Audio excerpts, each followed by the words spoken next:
সরকার একটি গণভোটের আয়োজন করবেন। এই গণভোটে জনগণের কাছে আমরা সুপারিশ করেছি সরকার যেন একটি প্রশ্ন উত্থাপন করেন, সেটি হচ্ছে এই যে আদেশ এবং আদেশের তফসিলে অন্তর্ভুক্ত ৪৮টি সংবিধান সংশ্লিষ্ট বিষয়ে সেগুলো বাস্তবায়নের ব্যাপারে জনগণের সম্মতি আছে কিনা।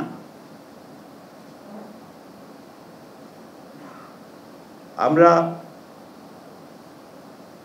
যে সুপারিশ করেছি তাতে বলা হয়েছে যে ত্রয়োদশ জাতীয় সংসদ একই সঙ্গে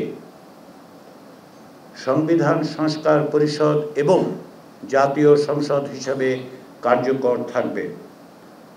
তবে সংবিধান সংস্কার পরিষদ কার্যকর থাকবে ২৭০ দিন। এই সময়ের মধ্যে সংবিধান সংস্কার পরিষদের সদস্যরা জুলাই জাতীয় সনদে বর্ণিত এবং গণভোটে যদি সকলের জনগণের সম্মতি পাওয়া যায় সেই বিষয়গুলো সংবিধানে সংযুক্ত করার জন্য প্রয়োজনীয় সমস্ত রকম বিধিবিধান, প্রয়োজনীয় সংশোধন, সংযোজন, বিযোজন, পরিবর্তন, পরিমার্জন করবেন।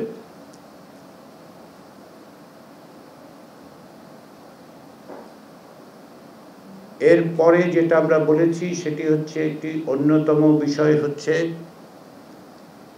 একটি উচ্চ কক্ষ প্রতিষ্ঠা করা।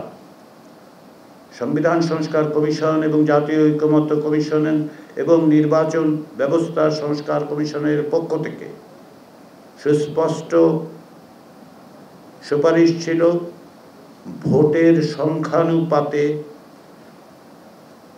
১০০ সদস্যের একটি উচ্চ কক্ষ প্রতিষ্ঠা করা।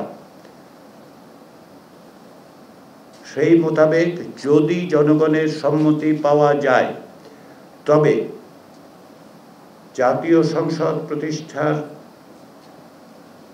৪৫ দিনের মধ্যে উচ্চকক্ষ গঠন বিষয়ক প্রয়োজনীয় সংশোধনের মাধ্যমে তা বাস্তবায়িত হবে। যেহেতু উচ্চকক্ষ গঠনের ক্ষেত্রে সকলের সিদ্ধান্তের ক্ষেত্রে সুপারিশের ক্ষেত্রে যেটা আছে যে উচ্চকক্ষ গঠনের আগেই অর্থাৎ নির্বাচনের সময়ই সম্ভাব্য সদস্যদের পূর্ণাঙ্গ তালিকা প্রকাশ করা, এবং এক্ষেত্রে যেহেতু জাতীয় সংসদ নির্বাচনের আগে সেই তালিকা প্রকাশ করা সম্ভব হবে না, সেই বিবেচনার থেকে কমিশনের সুপারিশ হচ্ছে এই যে প্রথমবারের মতো যে উচ্চকক্ষ গঠিত হবে শিয়া বাটার ও ভিটামিন ই সমৃদ্ধ লিলি বিউটি সোপ, তারুণ্যময় উজ্জ্বল ত্বকের জন্য। রিমার্ক, সেই উচ্চকক্ষের আগের থেকে তালিকা প্রকাশ করার যে বিধান আছে সেটা ওয়েভ করা হবে, সেটা কার্যকর হবে না। আমরা এই আদেশের আওতায় গণভোটের মাধ্যমে সংবিধান সংস্কার পরিষদ গঠন এবং ২৭০ দিনের মধ্যে প্রয়োজনীয় সংশোধন, সংযোজন, পরিবর্তনের জন্য আমরা কনস্টিটিউয়েন্ট পাওয়ার হিসেবে জনগণের গাঠনিক ক্ষমতা যেন ব্যবহৃত হয় সেজন্য এই পরিষদের প্রস্তাব করেছি। আমরা আশা করি যে এই প্রক্রিয়ার মধ্য দিয়েই তা অর্জন করা যাবে। তবে আমাদের আরও একটি বিকল্প প্রস্তাব আছে। আমাদের দ্বিতীয় বিকল্প প্রস্তাব, যেমনটি আমি আগেই বলেছি শুরুতে, যে প্রক্রিয়ার দিক থেকে একটা বড় অংশই একই রকম, একটি ব্যতিক্রম ছাড়া। আমাদের দ্বিতীয় বিকল্পেও বলা হচ্ছে যে সরকার একটি আদেশ জারি করবেন, সেই আদেশের অধীনে গণভোট অনুষ্ঠিত হবে। গণভোটে একটি মাত্র প্রশ্ন থাকবে। তবে ওই আদেশের তফসিলে যে 48টি বিষয় আছে সেগুলো অন্তর্বর্তী সরকার সেগুলোকে বিল আকারে প্রস্তুত করেও জনগণের সামনে উপস্থাপন করতে পারেন। যখন বিল হিসাবে উপস্থাপিত হবে এবং গণভোটের মধ্য দিয়ে যদি জনগণের সম্মতি লাভ করা যায়, তবে ওই বিলটি সংবিধান সংস্কার পরিষদের কাজে সহযোগিতা করবে।